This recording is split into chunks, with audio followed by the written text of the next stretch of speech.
طيب بسم الله الحمد لله والصلاة والسلام على رسول الله وعلى آله وصحبه ومن والاه. Inshallah, we'll continue with reading from the book entitled اقتضاء الصراط المستقيم لمخالفة أصحاب الجحيم لأبي العباس تقي الدين أحمد بن عبد الحليم بن عبد السلام ibn Taymiyyah rahimahullah ta'ala rahmatan wasi'ah, who died in the year 728 after the Hijrah. And the author, mashallah, is presenting a lot of information in this introduction, and it's only going to get better. He mentioned how Allah Azza wa Jal made it haram for us to resemble the disbelievers. This is the point of the book. The straight path necessitates being different from the people of the hellfire. And then he talked about how the people were before Islam, and why would we want to be like them if that was their case. And he talked about how the Prophet ﷺ was and what he came with, and why that is necessary for us to be like, because of what it was and because of what he called to and invited to. Jazakumullahu khairan. And then he talked about the fact that the Prophet ﷺ, in spite of the prohibition of resembling the people of the book and the kuffar, he informed us on behalf of Allah that we will do it, that these actions will occur from us. And he talked about rahimahullah ta'ala, how this informative statement of the Prophet ﷺ was not to make those actions permissible, but instead it was to tell us about a situation that is going to happen, so that we could take precautions to not be from those who it happens to. And then the Shaykh rahimahullah ta'ala, he gave us some examples of things that a lot of Muslims fall into, those things being from the qualities of the Jews or the qualities of the Christians or the qualities of both, or the qualities of the Romans and the Persians. And we mentioned that the Shaykh rahimahullah ta'ala, in spite of him generalizing the people of the hellfire to include more than these four groups, right? And we're going to see examples of that when the Sheikh starts talking about being different from the shayateen, being different from the animals, men being different from women being different from men. We're going to see him including all of these different groups, but the main four groups that are referred to here are the Jews and the Christians, and then the Persians and the Romans. And this is because that resemblance is one that is inclusive of matters of religion, where you might find a Muslim having a tendency to resemble the Jews and the Christians in their ibadat and in their worship. And likewise, a resemblance in culture and lifestyle. And this is the one that most people have the hard time dealing with. And that resemblance of culture and lifestyle usually follows the dominant communities of the time. And without a doubt, the two most impactful or the two most dominant communities throughout history were the Persians and the Romans. And that's just not recent history. That's throughout history as a whole. Right? You can add into that the Greeks and their influence that they had on the Romans, but it's the Romans that did it. The Persians had multiple generations in which they influenced society, going all the way back to, before Christ and before, in ancient history and things like that. So the point is, he covered all of that. And then he closed that out by saying the goal isn't to talk about those examples in detail, but the goal is to lay down the principle so that we can understand how to apply it in every situation, and that these informations that he's presenting are something that every Muslim who has purity and awareness of the religion would understand. So after talking about all of that in the introduction, the author rahimahullah ta'ala now is going to enter into another part of this conversation, where he's going to explain what is this sirat, right? We already know that the sirat we talked about is Islam, right? The sirat al-mustaqim is Islam. And he's going to talk about the qualities of the sirat, and he's going to bring some good points. فَمَنْ يَقْرَأْ لَنَا تفضل. بسم الله الرحمن الرحيم الحمد لله رب العالمين وصلى الله على نبينا محمد وعلى آله وأصحابه أجمعين. يا أيها المستمعون الكرام السلام عليكم ورحمة الله وبركاته. هشام ما شاء الله. الأفضل هذا ما نبالي بهذا. I don't think you did that for this. We don't. Yeah, we don't. We do this. This is for us, right? We only do it for the sake of preserving it, that hopefully one day in the future there'll be an ability to go in here and fish out the translation and somebody can print it. This book is already printed, alhamdulillah. Al-afdal, that we disregard it in our environment. We don't care about it, right? We do it for a goal, a benefit that is past us, right? As far as our benefit and our goal is what we're doing right here. And we want to follow the etiquettes of what we do right here, right? Al-afdal is what you started off with. Bismillah, alhamdulillah, wa salatu wa salam ala rasulillah. Then make dua for us.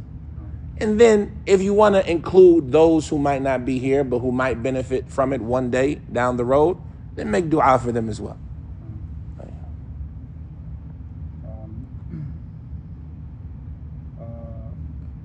me continue with تفضل.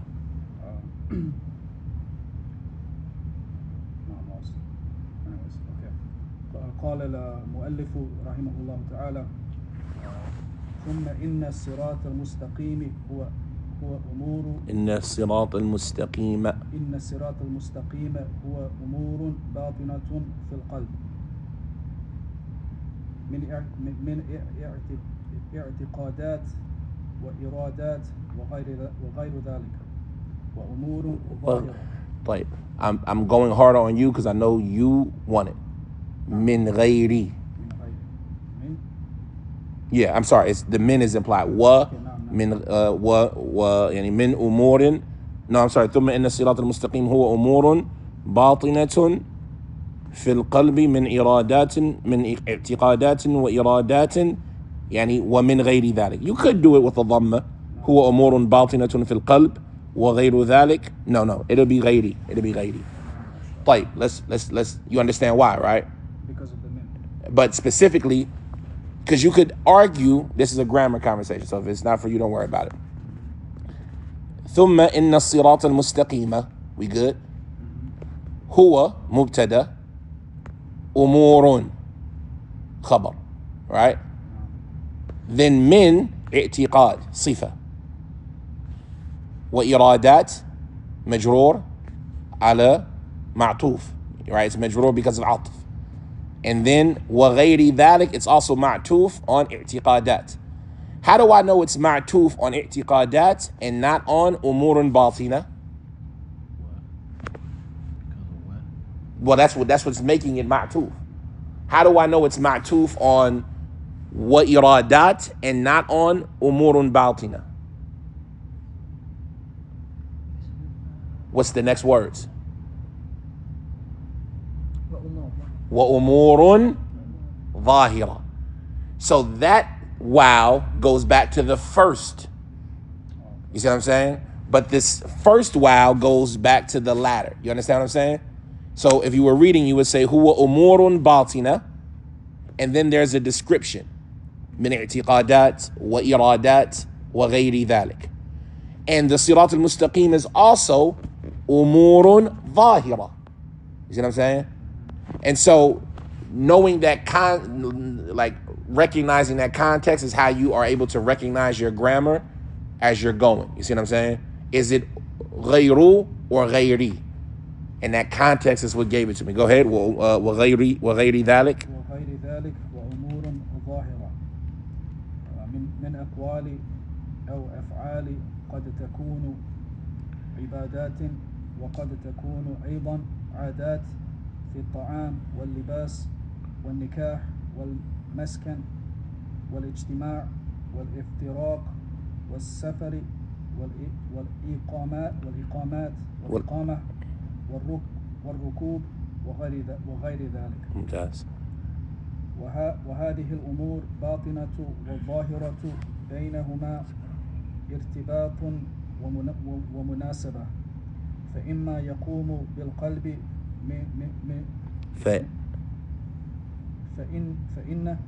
فإن ما يقوم بالقلب من الشعور والحال يوجب أمورا ظاهرة، وما يقوم بالظاهر من سائر الأعمال يوجب لقلب شعورا وأحوالا. ممتاز. طيب حسبك. هل أحد عنده سؤال عن الكلمات؟ الكلمات واضحة؟ كلمات أو إعراب. أنا لاحظت أنك تركت التعريب بعد يا عامر. نعم. أنا لاحظت أنك تركت التعريب. التعريب الإعراب توقفت. نعم. طيب ما في سؤال؟ طيب ترجمة. يقول ثم إن الصراط المستقيم. Then, after talking about all of that, he says, then, i.e. it should be known. Right? After everything that we're just talking about, what do you need to know now?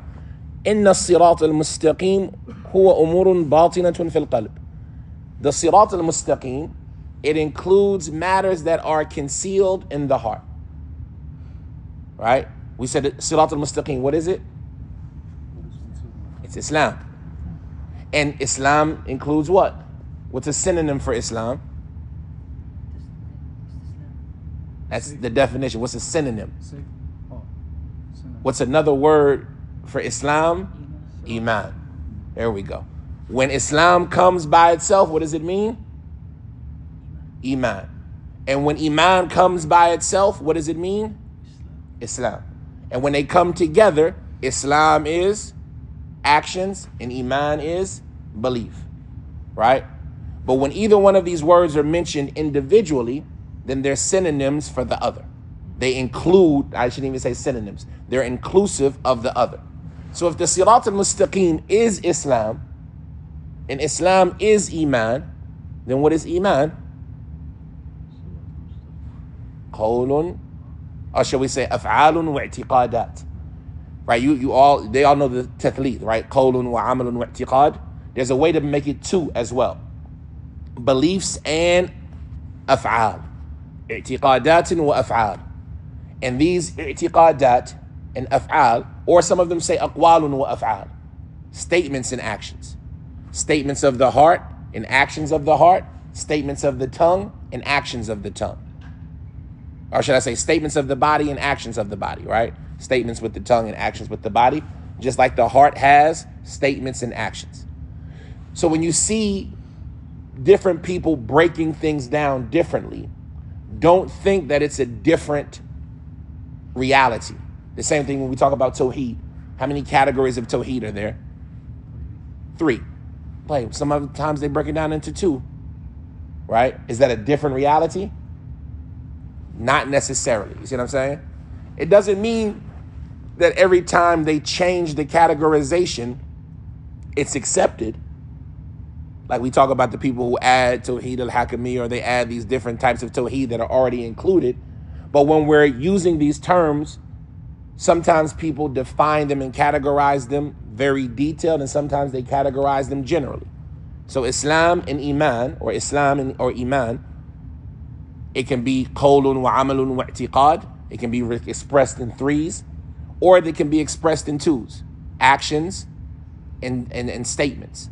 And then they categorize the actions of the heart, the statements of the heart, and actions of the body and statements of the body.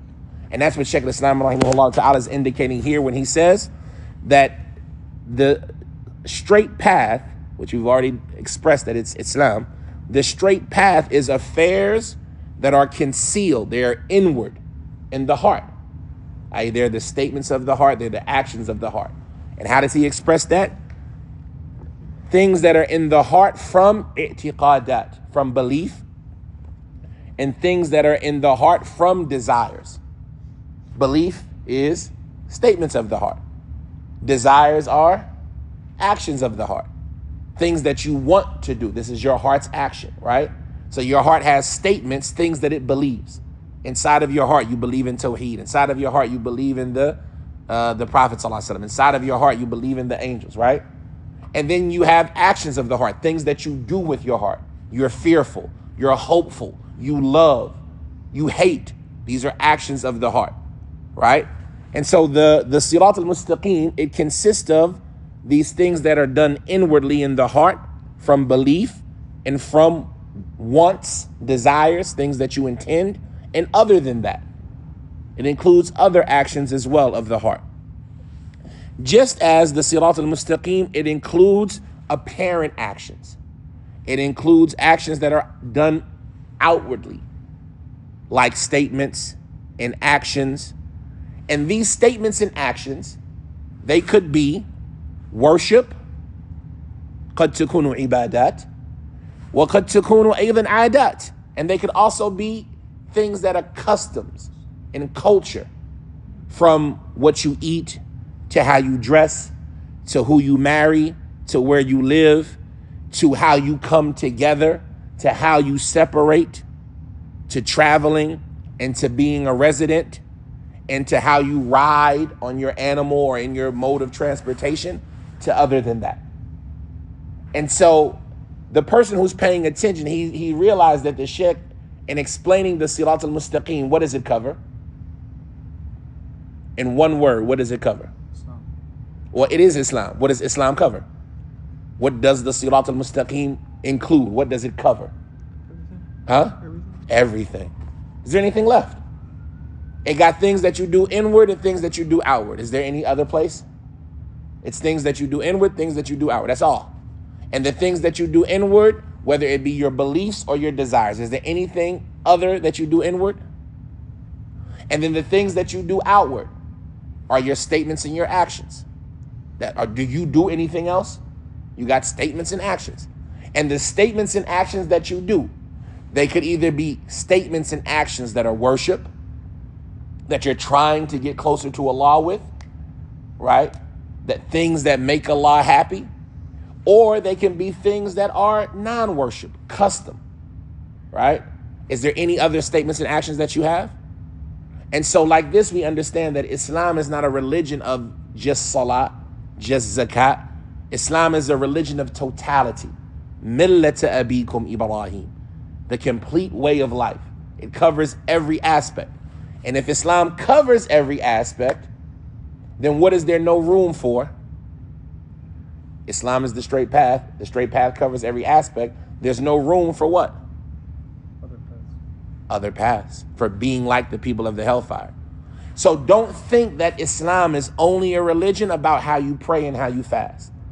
Islam is a religion about how you do your culture, how you dress. Islam tells us how you drink, how you marry, how you eat, how you stand, how you sit, how you come together, how you say hello, how you say goodbye, how you separate, how you travel, how you live at home, how you ride on your horse. Islam covers all of that. And if Islam covers all of that, and Islam is the straight path, then there's no room for any other paths. Al-yawm akmaltu lakum dinakum. I've completed your religion. Now, so this is what he's referencing there. Then know that then, since the straight path is affairs that are inward in the heart, from belief and from desires and other than that, as well as affairs that are done outwardly from statements and actions. And these statements and actions could be acts of worship, and they could also be acts of culture or custom, like eating and dress and marriage and living and coming together and separating and traveling and staying at home and riding on your animal and other than that. He goes on to say, وَهَذِهِ الْأُمُورَ الْبَاطِنَةِ وَالظَّاهِرَةِ بَيْنَهُمَا إِرْتِبَاطٌ وَمُنَاسَبَةٌ. The things that you do inwardly and the things that you do outwardly, between the two of them, there is a connection and a suitability. The things that you do inwardly are going to reflect where? They're going to reflect outwardly.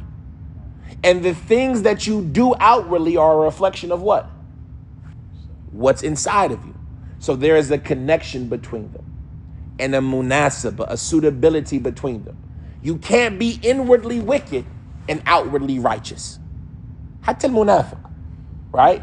Even the munafiq who tries to present himself outwardly righteous with his inward wickedness, he's not able to do so. What did you find the munafiqun doing during the time of the Prophet ﷺ? They tried to show righteousness, right? They tried to act like Muslims. But inside they were khabith. What did they do? Huh? Right? You would see them lying, but maybe they hide that. I'm talking about the things that you could see outwardly. How do you know somebody's righteous? How do you know somebody's a mu'min? They wouldn't go to the Fajr Salah. They wouldn't go to Salah. إنما يعمر مساجد الله من آمن بالله. إنما يعمر مساجد الله من آمن بالله. طيب, the munafiq is trying to show off to everybody that he's good, but inside he's khabith. He's unable to show it outwardly because the things that require that he can't do. He doesn't go to the masjid. He doesn't go to jihad. He doesn't do sadaqah, right? The actions that prove what's inside, was sadaqah to burhan, right? He doesn't do them. The people who are wicked inwardly are unable to show it outwardly. And the people who are wicked outwardly, that shows us what they are inwardly. The people who say, Allah knows what's in my heart. Allah knows that I believe in him. I love him. Allah knows I love him. Leave me alone. I don't need to wear hijab. Allah knows what's in my heart. I don't need, yes, Allah knows what's in your heart, and so do we. How do we know what's in your heart? Did you open my heart? Do you know what I think? Now, I don't know the details of everything that's in your heart, but your actions show to me what's in your heart. Because if you had iman, inna fil jasadi mudghah, idha saluhat, saluha al jasadu kullu, wa idha fasadat, fasada al jasadu kullu, ala wa hiya al qalb. In the body there's a piece of flesh. If it's good, the whole body's good. And if it's bad, then the whole body's bad. Indeed, it's the heart. So these two things have a relationship. Vice versa. The person who's good inside, he can't help but to be good outside. It's necessary, right? Abu Bakr radiallahu ta'ala anhu probably had the best heart of any. Inna Allah nadhara ila qulub al-ibad. Allah looked at the hearts of the slaves and he found the prophets to be the best of the hearts. And then he looked at the hearts of the people and found the Sahaba to be the best of them, right? So Abu Bakr probably had the best heart of everyone after the Sahaba. And then when we look at Abu Bakr, what did he have? After the prophets. When we look at Abu Bakr, what did he have as well? The best actions, right? Because what's inside has to show up outside. And when we look at the people who had the best actions, from the Sahaba, the Tabi'een, wa Tabi'een, wal ulama, those who had those examples and those actions that we want to have. I never met Sufyan al-Thawri. I never met Imam Malik. But from what I saw from their actions, I think about them that they must have had good intentions. Like Imam Malik said about his book when he authored it, Ma kana lillahi baq. Whatever was done for Allah is going to remain. And where's his book? Here we are, how many years later? Still learning his book. Right? Well, how many muwatta'at were written during his time? Right? And here we are. He died 176. He wrote the Muwatta. 40 years he was going over it. So 179 minus 40, 139. 139 years after the Prophet, we're still studying the book with multiple variations, multiple riwayat. Because it must have been something honest in his heart. How do we know that he had the sincerity in his heart? We look at the action. You see what I'm saying? So these two things, they have a connection in a relationship.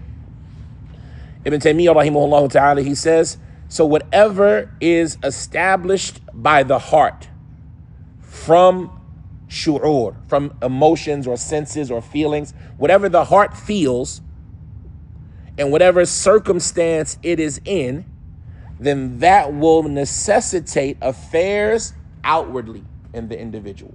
Whatever situations and whatever feelings the heart experiences, then this will show up outwardly.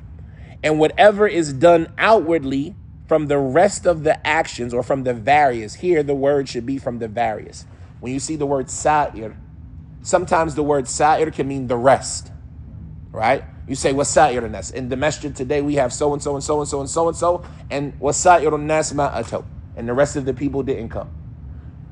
But sa'ir can also mean yani al-mukhtalifat, al-mutanawwi'at, right? So it can mean al-mukhtalifa. So here the word sa'ir, it means from the various actions. Because if you translate it from the rest of the actions, well, what was the first action, right? And so here you have to understand that the word sa'ir here, it means from the various actions. So the author is saying, and that which is established in the heart that which is established outwardly from various actions, they necessitate, and this is a different point that he's making, they necessitate in the heart feelings and conditions. What we just said a second ago was that the actions represent what's in the heart, right? So the heart feels something and it's going to show up on the actions, and the actions are representative of what's in the heart. Ibn Taymiyyah says here something slightly different. The outward actions affect the heart. What you do outwardly affects the way the heart fluctuates, right? He's going to make some good points on this in a second. What you do outwardly changes the way your heart is. كَلَّا بَلْ رَانَ عَلَى قُلُوبِهِمْ. When they did the sins did what? فَلَمَّا زَاغُوا أَزَاغَ اللَّهُ قُلُوبَهُم. Right? نُوَلِّهِ مَا تَوَلَّى. They chose the action, and Allah turned their hearts. So what you do outwardly affects you inwardly, just like what you do inwardly affects you outwardly. And so this is something important to remember, because the Sirat al-Mustaqim, if you're not going to take that path and you're going to choose the path of the Ashab al-Jahim, if you're going to do it outwardly but assume that I'll be fine in my iman, I'm going to dress like them, but I'm going to still remain a Muslim. I'm going to act like them, but inside I'm still going to be a Muslim. What you do outwardly will affect you inwardly. And so it's important to pay attention to the relationship and the connection between the two. نعم تفضل. تفضل استمر. نستمتع بقراءتك. وقد بعث الله محمدا صلى الله عليه وسلم بالحكمة التي هي سنته وهي الشرعة والمنهاج الذي شرعه له فكان من هذه الحكمة أن شرع له من الأعمال والأقوال ما يبين سبيل المغضوب عليهم والضالين فأمر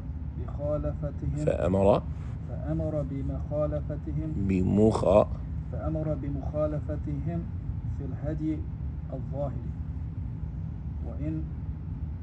وإن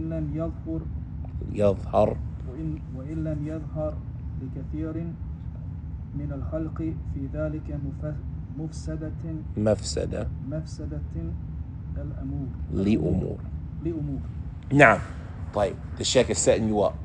The Sheikh is setting you up for these points that are going to be like, I almost want to beat him to the punch just because how excited I am for these points, right?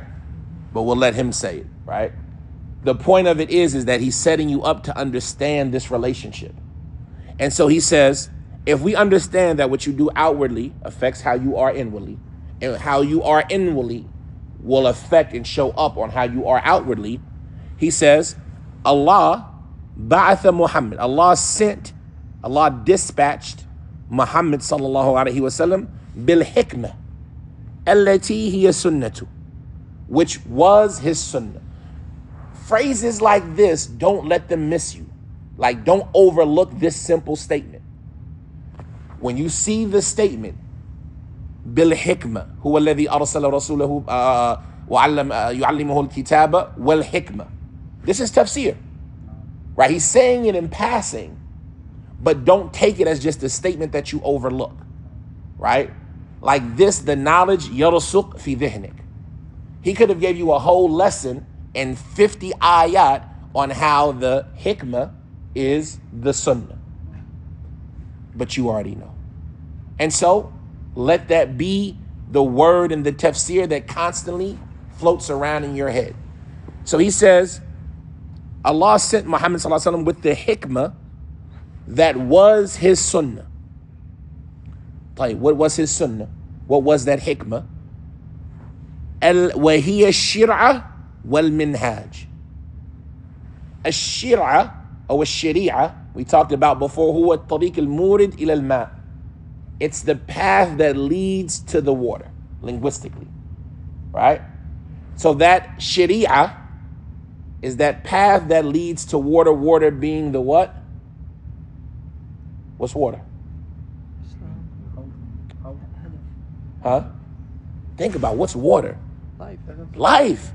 Water is life. It's the source. وَخَلَقْنَا مِنَ الْمَاءِ كُلَّ شَيْءٍ حَيٍّ. So this sharia is the path that leads us to what? Does it lead us to Aquafina? No, it leads us to what life?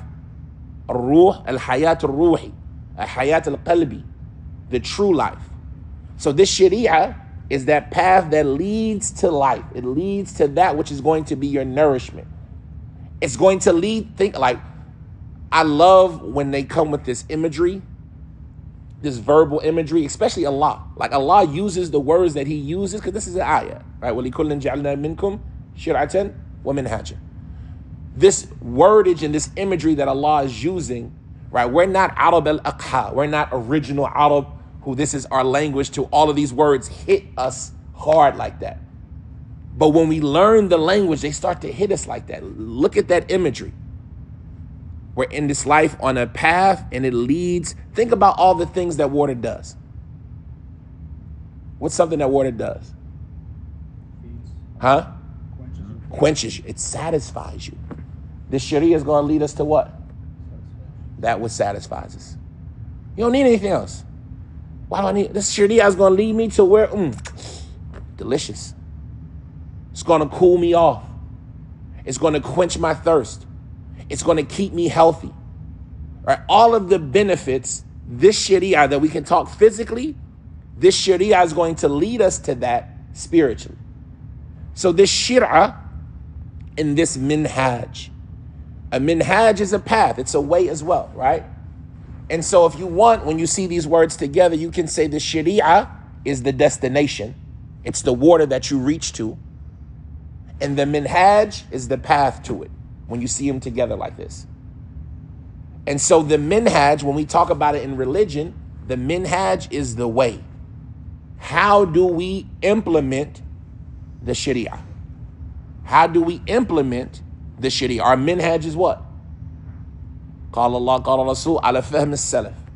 That's our minhaj. How do we implement salat? Salat is the sharia. Salat is what has been legislated. And then the minhaj is how we do the math. Think of it like a math problem. Show your work. The minhaj is showing your work. The answer is the sharia. So the Ibn Taymiyyah rahimahullah ta'ala, he's saying that Allah sent the Prophet Muhammad sallallahu alaihi wasallam with this wisdom, which is his sunnah. And his sunnah is the sharia and the minhaj that Allah legislated for him. Right? Shara'ahu Allahu lah. Shara'a, to legislate. Yeah. Also to bada. Huh? Bada'a. It can be, yes. Shara'a fil amr. To begin to do something. But here it's from the word, it's from the word sharia, but it means to legislate, right? And it's going to have that connection in it. He began it for him, because the Prophet, he didn't begin it. He didn't start it. Shara'ahu Allahu lahu. Allah started him down that path. Ma kunta tadri mal kitab wal iman. Right? You didn't know what the book was, nor did you know what iman was, right? So Allah legislated for him this path and this sharia. فَكَانَ مِنْ هَذِهِ الْحِكْمَةِ. So what were some of the things that this hikmah that he came with represented? He says, so it was the case that from this hikmah that was legislated for him were actions, his sunnah, right? The definitions that we already know, but like when we learn these definitions, we learn them as definitions, right? The sunnah is what the Prophet said, did and approved of, right? Put it into practical application and understanding, right? So from the wisdom that Allah legislated for him, so the sunnah is something that Allah did what? Legislate. It's wahi. You can make a whole different dars out of this. The sunnah is the hikmah. The sunnah is wahi. Allah legislated for him. From it are things that were actions and statements. The sunnah is actions and statements. And these actions and statements he mentions, he says, مَا يُبَايِنُ بِهِ سَبِيلَ الْمَغْضُوبِ عَلَيْهِمْ وَالضَّالِينَ. These actions and statements are things that yubayin, that make him different and separate him from the path of the maghdubi alayhim and the dhalin. We got our own path. And like just the imagery, our path is the sharia. Their path is a path, right? Their path, where does it lead? Right?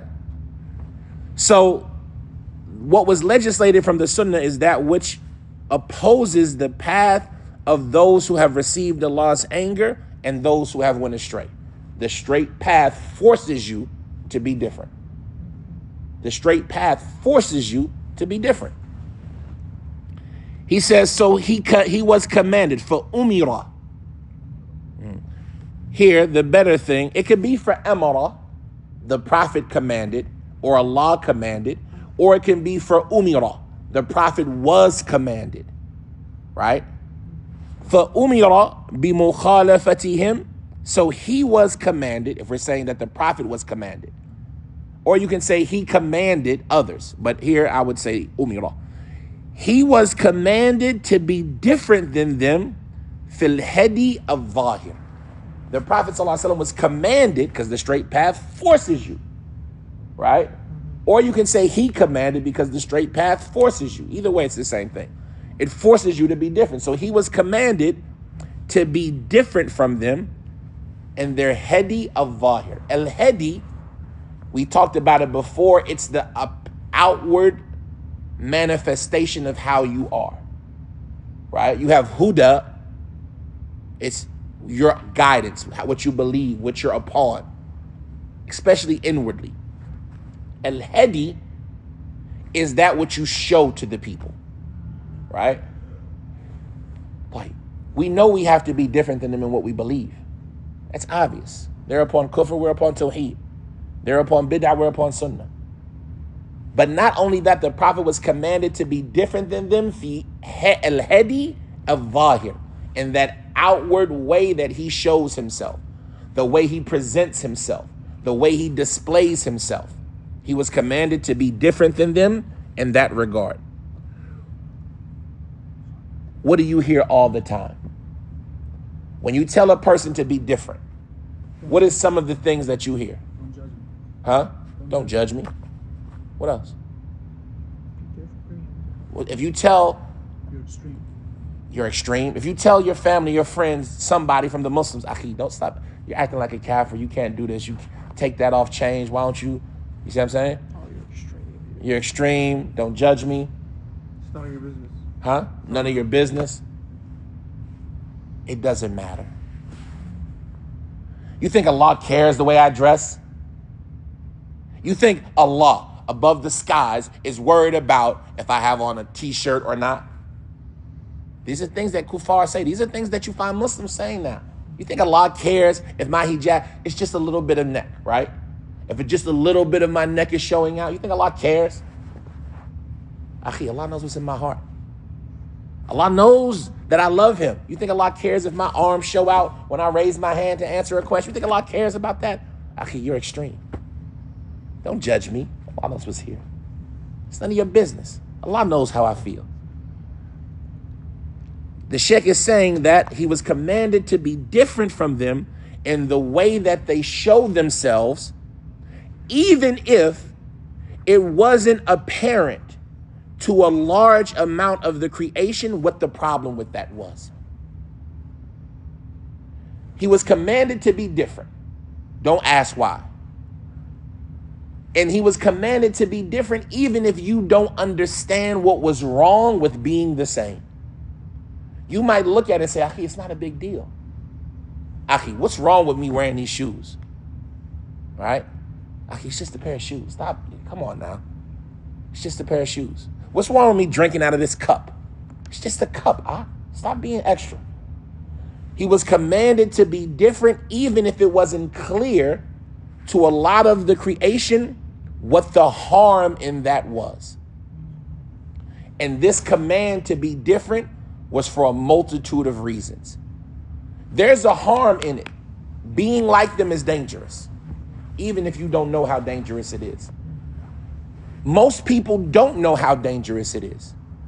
And for that reason, they don't find a harm in being the same. But just because you don't know how dangerous it is, doesn't mean you shouldn't do it. Instead, the Prophet, and this is the wisdom, like we talked about how the things that the Muslims resemble the kuffar in are bad by themselves. But if they didn't know how bad they were, just the fact that the kuffar did it is proof enough. The same thing applies vice versa. The things that the Prophet ﷺ commanded us with are good in themselves. Even if we don't know how good they are, the fact that the Prophet commanded them is proof enough. And so here he's saying that indeed Allah sent the Prophet Muhammad ﷺ with wisdom, that is his sunnah, and with the legislation and the minhaj, that is what he legislated for him. And from the wisdom that he legislated for him were various actions and statements that oppose the way of those who have Allah's anger upon them and those who went astray. So he was commanded to be different than them in his outward appearance, even if it wasn't apparent to a large number of creation or people, the harm in that, i.e. in resembling them. And this command to be different was for a multitude of reasons. And here we want to look at one more thing, and that there are two concepts that we got to constantly have in our head: resembling and being different. They are two different things. Resembling and being different. Al-mushabaha wal-mukhalafa. We were forbidden from resembling them, and we were commanded to be different than them. As we're going to find out in this book, resembling them is choosing to be like them. Choosing to do things that are unique to them. I want to take on, I want to adopt, I want to copy them in what they're upon. This is haram. To be like them. طيب. Mukhalafa is the command to be different. Whether you chose to be like them or not, you still have to what? You still have to be different.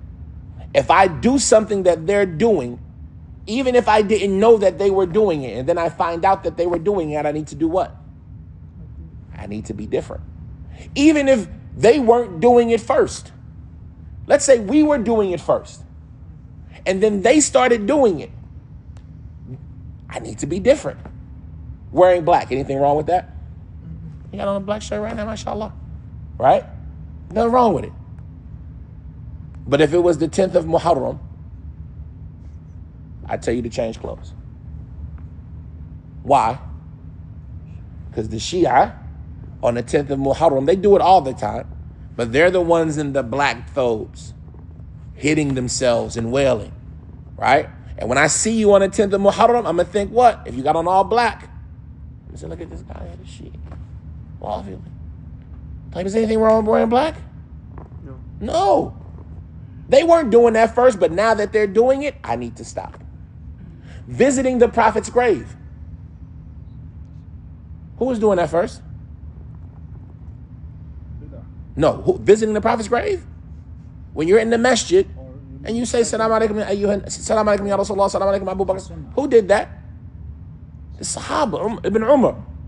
Like, nowadays, when I go to Medina, standing in that long line, pushing and shoving, I'm just want to follow the sunnah and give salams to the Prophet, standing in that line. And I'm not going to do it. Because who's in this line? People who are doing haram. I need to stop doing something because they're doing it. Even though it's something we used to do. We're not in a position to stop them from it. I don't have the authority to kick them all out and to prevent them from doing it. I need to be different. Wearing an imamah. Anything wrong with wearing an imamah? An imamah? No. Huh? Who used to wear an imamah? The Arab, the turban. Turban. Why not wear a turban? Who wears turbans now? Huh? Tabligh, Shi'i, Imamun Muhammam. right? You know, the Shiite, when they get their level, they put on, Oh, that's when they level up. yeah, they level up, right? They get their mu'ammam. You see me walking around in that big old black robe and the big old imama, you gonna say what? I look more like them probably than, you know, Shamag and all that, right? They probably look closer to how they might have looked back then, but I'm not dressing like that because that's what they do. So there's a difference between resembling. Resembling means choosing to be like them and the things that were unique to them. Being different means not doing what they're doing regardless of who was doing it first, right? And we've been commanded with that. And the details and the levels, obviously, we're going to talk about it because we can't abandon everything just because they take it off. If they start growing beards, do we shave? So we're going to talk about that, right? But there is a difference between, if they're all driving Priuses, I'm going to get something else. Because when you see me driving down the street, I don't want you to think that I'm like the rest of the kuffar, right? I love a rainbow. Don't you like a nice rainbow on a nice rainy day? You look outside, it's a beautiful rainbow. Will you ever see a rainbow on anything of mine now? I don't let my kids play with crayons no more, right? You see, like, to the extent and the severity that you go, because they do that now. That rainbow is them. I can't put that on nothing. If I have a coloring book for my child and it has a rainbow in it, why they got this rainbow in here? Because I need to be what? I need to be different. So the point is that what he's saying is Allah commanded the Prophet ﷺ to be different than them in their outward way, even if it's not clear to a lot of people the harm in that. And he made this prohibition for various reasons. There are multiple harms in being like them. And there are multiple benefits in being different than them. And so he's going to list some of them. Tafadhal. منها أن المشاركة في الهدي الظاهري تورث تناسبا وتشاكلا بين المتشابهين يقود إلى موافقة ما في الأخلاق والأعمال وهذا أمر محسوس فإن You got it. فإن اللبس فإن اللابس نعم ثياب أهل العلم ثياب أهل مضاف العلم. إليه. نعم. Yes, it is. It is? It can be مضاف إليه or it can be مفعول به. فإن لابس ثوب, or it can be مضاف إليه. But the thing to understand is that مضاف إليه can be معرفة إلى معرفة.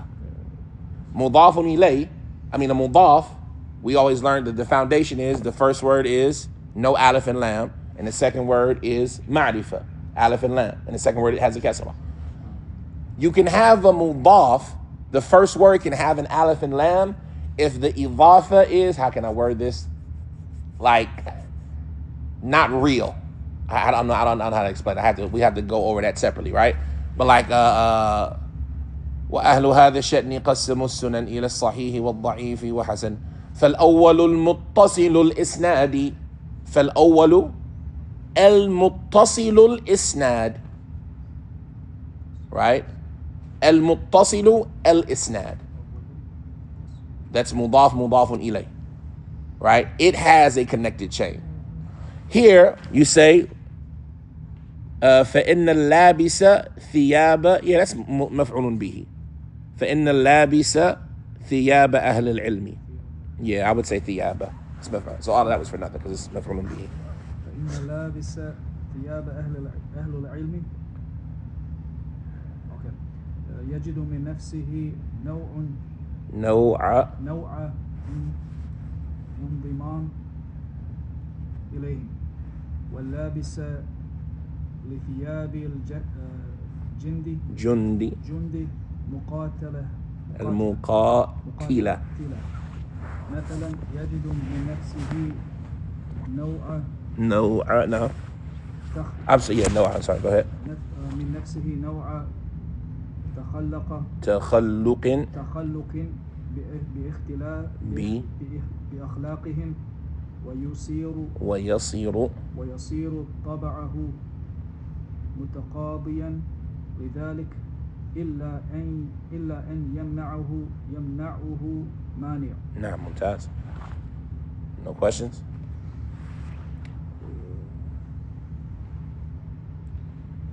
What is انضمام? انضمام ضمة. So انضمام is inclusion, right? To انضم إليهم, you chose to enter and be gathered with them and squozed by them and wrapped up with them. You chose to include yourself with them. Just like the حركة الضمة, فضمني حتى بلغ من الجهد أو حتى بلغ من الجهد. Jibril ضم النبي صلى الله عليه وسلم until he reached the limits. So تخلق is the masdar of تخلق يتخلق, to take on the characteristics, to take on the akhlaq, to take on the khuluq. So that's master. That's a masdar. يجد من نفسه نوع تخلق. He finds in himself a type of taking on the qualities, taking on the khuluq or the khalq of these people. Where's the word again? متقاضيا. ويصير طبعه متقاضيا. اقتضاء. He finds his nature forcing him. طيب. صار يصير from surah. Surah is from that. صار يصير, to become. Right? To become something. وإليه المصير. To him, people go back to. They return back to. Right? That is the place that they will come to. So صار يصير, to become. يصير, his nature becomes one that forces him to that. So what's the first harm? This is the one I like. Right? I like this one so much because it's wisdom. We'll finish the chapter, inshallah. I like this one so much because it's wisdom. When you see a woman dressed improperly, what does she say? Why are you looking at me? She gets mad at you for looking, right? Not at you, because mashallah, anta mu'min, taghaddu basrak. But she gets mad at the people who look. And then she always says, I dress like this for who? For myself. I dress like this for myself. And she says, just because I'm dressed like this, doesn't make me, right? This is their claim. But resembling them outwardly is going to have what? It's going to have problems even if you don't understand why. If you dress like them outwardly, it's going to lead to this tanasub. It's going to lead to this irtibat. So he says, from the harms, i.e. in resembling them outwardly, is that al-musharaka fil hadi al-zahir. Cooperating or participating, taking part with them in their apparent presentation, turithu, it inherits, it makes a person take on. Right? It inherits. It brings about. Turithu, it makes a person inherit. And you know the word inherit, right? From inheritance, al-waratha. What is it? What is, like, from this word, it means it's something you can't stop. When your family member dies, can you stop the money from coming to you? Huh? No, it's inheritance. There's nothing you can do about it. It's yours now. You see what I'm saying? Nobody had to sell it. You didn't have to buy it. It's just automatic. Tilqa'i. When your dad dies, you inherit. Because what? It's done. It's yours. It became that way. Right? There's nothing you don't have to fill out any paperwork. It automatically happens. So participating with them in their outward appearance, it inherits. It makes you turithu tanasuban. It forces a type of nisba, a relationship, an affiliation. It forces a type of suitability amongst you, right? You're going to be a little bit more like each other. And a tashakulan, and it's going to make you act like each other, right? It's going to make you like them, related to them. It's going to put you with them, and it's going to make you start, shekluka, the way you start carrying yourself, right? An example he's going to give, I couldn't help, I got to beat him. If you put on a uniform, how do you feel? You feel like a soldier. If I put on a police outfit, I'm going to feel like a cop, right? When you put on the thobe and the shamal, you start feeling like what? You just find yourself, right? You start acting that way. You can't help it because you've done this. You've started dressing like them. You started acting like them outward. I mean, you didn't start acting like them outwardly. You were just putting on their uniform. But the moment you put it on, you're going to start acting like it. The moment I put on some jeans, I automatically have to say, it's automatic, like inheritance. Because I can't be like that. If I put on street gear, I start acting street. If I put on a thobe, I start acting like the sheikh, right? If I put on a dress, I'm gonna start acting like a woman. It's natural. It's automatic. It's inherent that you're going to find a relationship between you and this tashakul, this similar actions, your shekel, between the two things that are resembling each other. You're going to be drawn to them, and they're going to be drawn to you. If a woman dresses inappropriately, how is she going to start acting? Like women who dress inappropriately, right? And it doesn't happen all, but it happens shay'an for shay'an. You start putting on nice Air Jordans. How you start walking? How do you start walking? You start walking like somebody who has on nice Air Jordans. Because you don't want nothing to happen to them, right? So I got to start walking the way that the people who have nice shoes walk. Whereas if I had sandals, nobody cares. I don't care, shit, boom, boom, right? But if I got nice things, I'm going to start acting like the people who got nice things. Once you get to a certain level in life, can you go back? I'm from the hood. I've got to a level in life. I can't go back, right? Because I hated the county here in St. Louis, right? Where I'm from, I hated Hazelwood, Florence. I hated them, right? As a young child, I hated them. And I love the hood. And I mean, that's my people. That's where I'm from. That's who we are. But now, you get a nicer car. You get nicer clothes. You get a nicer house. And the next thing you know, I can't go be like them no more because I've started acting like it's automatic. The more you stay there, the more you're going to start being. You got to cut your grass. You got all those things are going to happen. And that's just in adi. That's just in culture. So how about if you resemble them in things that are even worse than that? So he's saying resembling them is going to lead, or participating with them in their outward appearance is going to inherit for a person this suitability and this tashakul, this being similar, or this similarity between the two things that are copying each other. So now that we know we're going to start being like them, what's that going to lead to? Or let's word this better. This tanasub doesn't automatically make you like them. This tanasub and this tashakul just means you start moving the way that they move, right? You start finding you like the same things that they like. You see what I'm saying? Common ground. Yes, you find this commonality, this suitability. I'm similar to them, and I'm not like them, right? When I'm in the county, I'm still in the throat, but I'm not like. But when I drive, I drive like them now because I don't want my tires to get messed up. You see what I'm saying? It's going to lead to this munasaba. But what does this munasaba lead to? Al-Bab al-Thani. Khalas. Inshallah, they find it. It's a big old parking lot. They find it, inshallah. They'll find it, inshallah.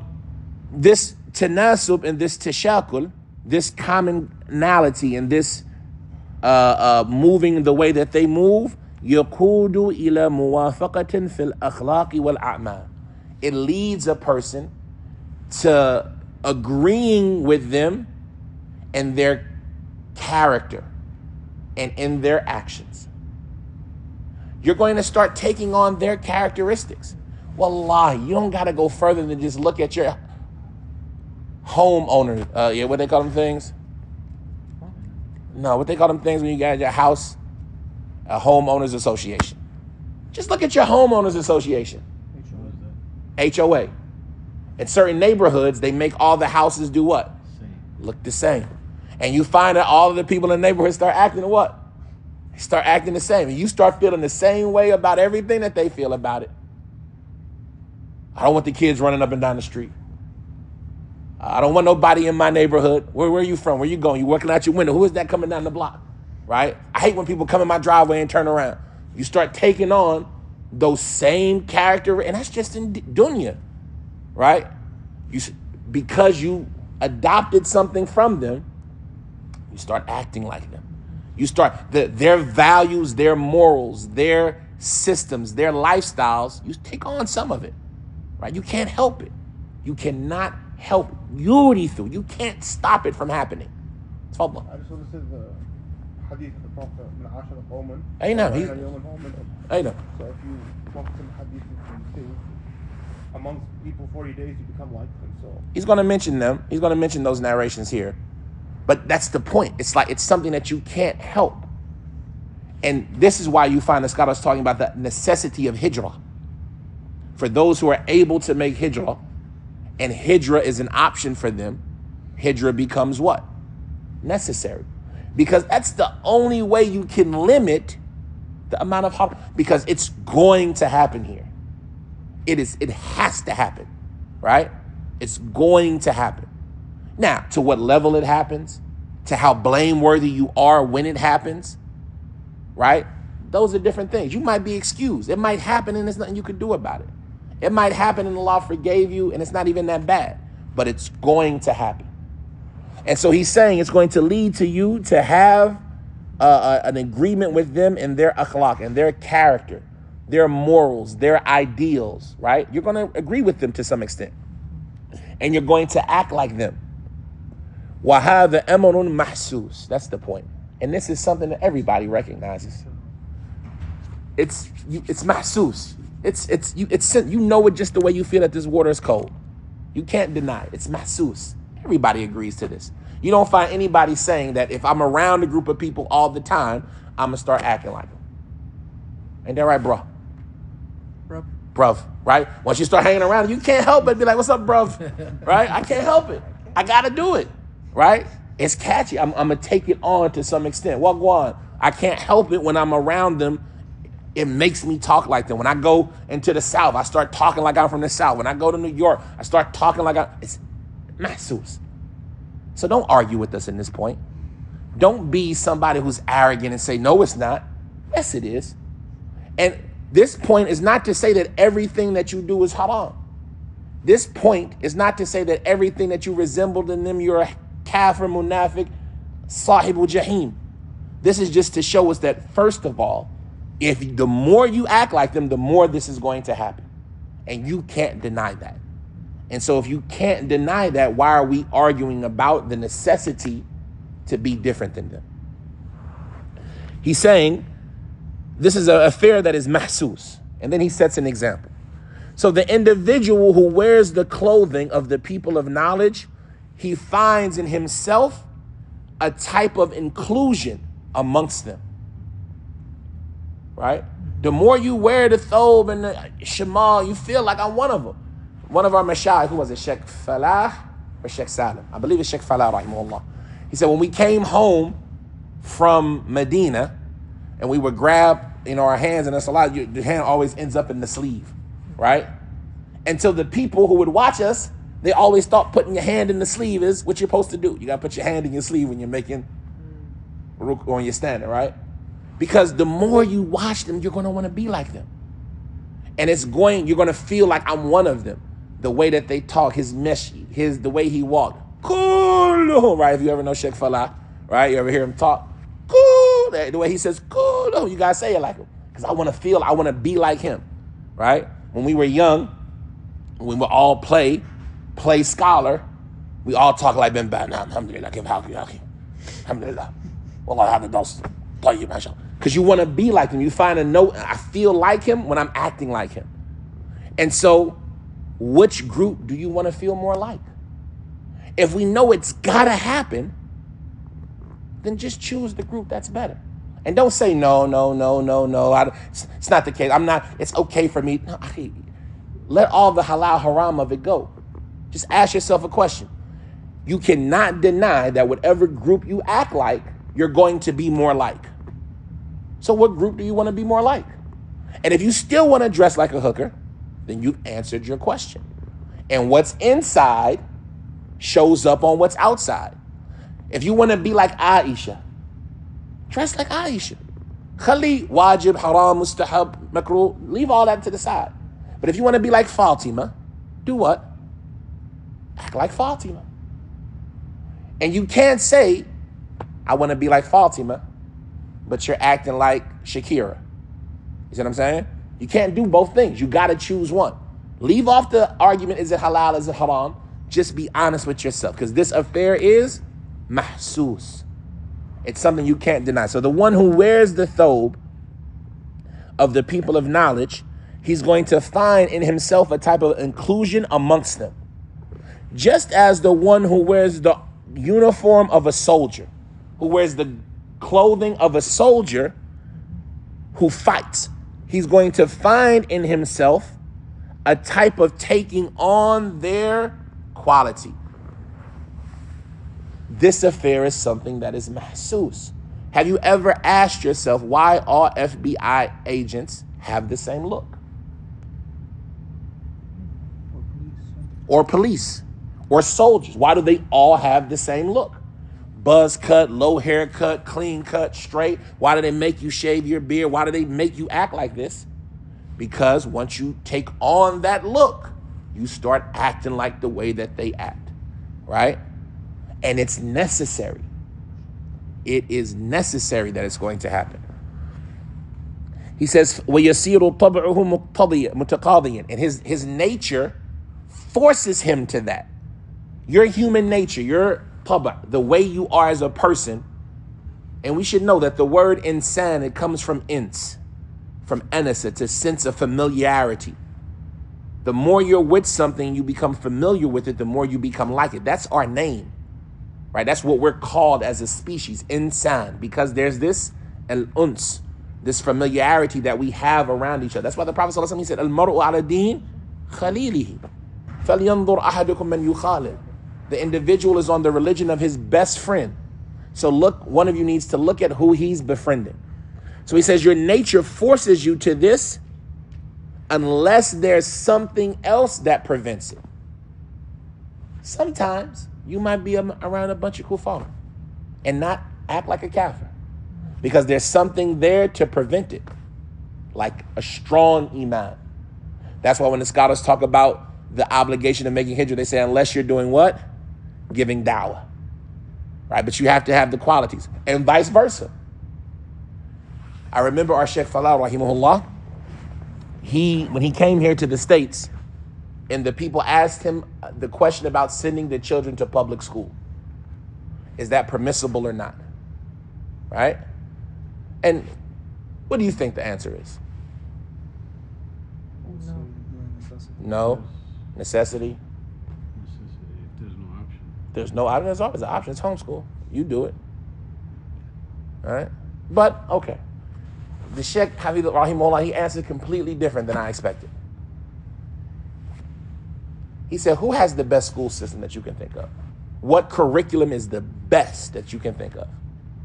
Anywhere in the world, who has the best curriculum? Japanese. Japanese? Like Harvard or something? I would think the English school. Best as in I want Dean. the best. That's a word. It's general. Who has it? You've answered your question. I know why you said that. What'd you say? Harvard? You answered your question. I know why you say that. You said the English curriculum. What you got? Munawwara, Medina University. Saudi. Saudi has the best curriculum. How can we say that? Because their curriculum is founded with what as the cornerstone? Tawheed. The country is established on Tawheed. The lesson plans are built around Tawheed. Their people aren't dumb. Their people know math and know science and know, but the cornerstone of their curriculum is what? Deen. Harvard. No, look who went to Harvard. Look who went to Yale. I don't want to be like him, right? When you said best, I said best. to us or to Muslims or to I thought you were talking about Best. here. That is. I thought just I thought you were talking about yeah, here. the science part. Everybody now. No. I agree. It's Tawheed. It's Tawheed. It's too late. It's like a sit not down even a question. Shit. and a sit down, right? Whenever you have a sit down, I used to always ask the person, if we argue, what are we going to use to determine the answer? When we get into an argument, what are we going to use to determine the answer? You give an open-ended question. Everybody, once I tell you the answer, you're going to agree with me, but I want to know what your answer is going to be. So, too late. Marriage off. I don't want it. Right? Next time. Give us the heads up next time. We got you next time. So the point is that the Sheikh Rahimahullah Ta'ala, he says Saudi has the best curriculum, right? A Rafidi in Saudi. A Rafidi, a Shia, Imamiyya, Kafir. He goes to school in Saudi from what grade? From preschool. All the way through college. He graduates. Preschool, he was learning what? First grade, second grade, third grade, fourth grade, fifth grade, high school, college, master's, doctor. All throughout school, he was learning what? Tawheed. And when he's done, he's still a what? Shia. He's still a Rafidi. Why? How can you go through all of that school and still come out a Rafidi? Because his parents cared about him. Now, they didn't really care about him. Otherwise, they would have taught him the Quran and the Sunnah. But his parents, every day he come home, what'd you learn? Nope, that's wrong. This is right. And now was that blockage that stopped him from resembling the people that he was around. So the Sheikh asked the question to us after that, and all of us felt like dirtbags after that. Are Rafidi better parents than y'all? Is a Rafidi better parent than you? So their kids can go to Tawheed school the whole life and come out Rafidi.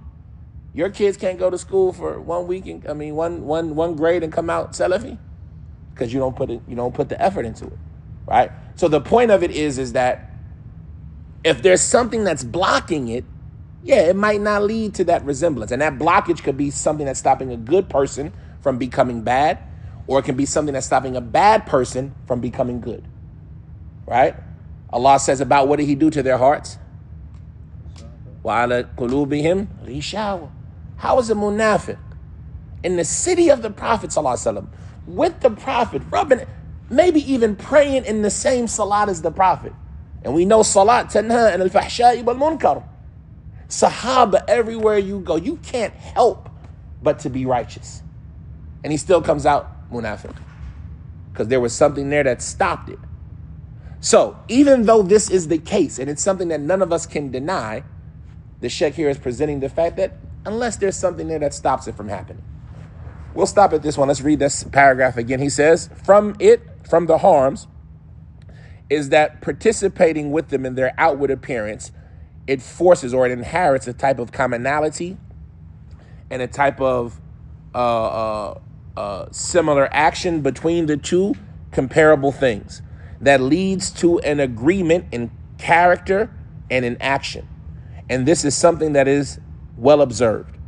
For example, or for indeed, the individual who wears the garments of the people of knowledge, he finds in himself a type of inclusion amongst them, while the one who wears the garment or the uniform of a soldier of combat, for example, he finds in himself a type of taking on their qualities, and his nature forces him to that unless there is something that prevents it from occurring. So this is the first harm. And like we say, the first harm, it's not even about the halal or the haram. It's just that it's gotta happen. So if whoever you act like, it's gotta happen that you're going to be like them, then choose who you want to be like. Atalna. We went too long. I wanted to do Lamia. We got 20 minutes. 20 minutes of Lamia?